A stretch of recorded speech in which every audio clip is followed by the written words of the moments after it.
बड़ी खुश थी। तभी उनकी जिठानी आ गई और चीखने चिल्लाने लगी कि कितने बार कहा है कि मेरे बच्चों से दूर रहो, मेरे बच्चों से दूर रहो, मगर तुम मानती ही नहीं हो। और देवरानी को बहुत बुरा भला कहा।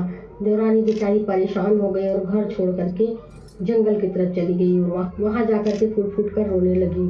तो उसी समय संकटा माता का फेरा निकला था। तो माता ने देखा कि इस वीरावान जंगल में ये स्त्री यहाँ बैठ कर के क्यों रो रही है। तो माता ने बूढ़ी अम्मा का वेश बनाया और जाकर के पूछा, बेटी तुम यहाँ क्यों रो रही हो।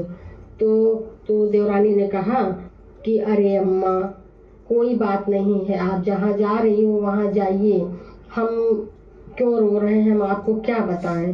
तो कहने लगी, अरे बेटा ऐसा नहीं कहो, हर दुख का उपाय है, तुम हमें बताओ।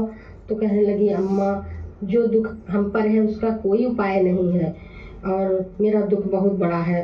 तो अम्मा ने पीठ पे हाथ सहलाया और बड़े प्यार से पूछा कि बेटा हर दुख का उपाय है, तुम्हारे दुख का भी होगा, तुम कहो तो देवरानी ने सारा हाल बताया। तो अम्मा ने कहा, अरे ये तो बड़े दुख की बात है, चलो हम तुम्हें एक उपाय बताते हैं।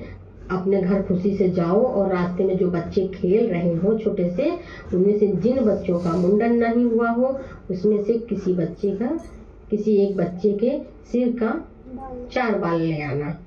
तो देवरानी ने कहा, इससे क्या होगा। कहीं इससे बेटा मैं कुछ ऐसा उपाय करूंगी, ऐसा जंतर बनाऊंगी जिससे तुम्हें बेटा हो जाएगा और तुम्हारे सारे दुखों का निवारण हो जाएगा। तुम खुशी खुशी घर जाओ और कल बाल लेकर के चले आना, बच्चे के सिर के 4 बाल लेकर के चले आना। तो देवरानी बड़ी खुशी खुशी घर चली आई और रास्ते में देखा छोटे छोटे बच्चे खेल रहे हैं। तो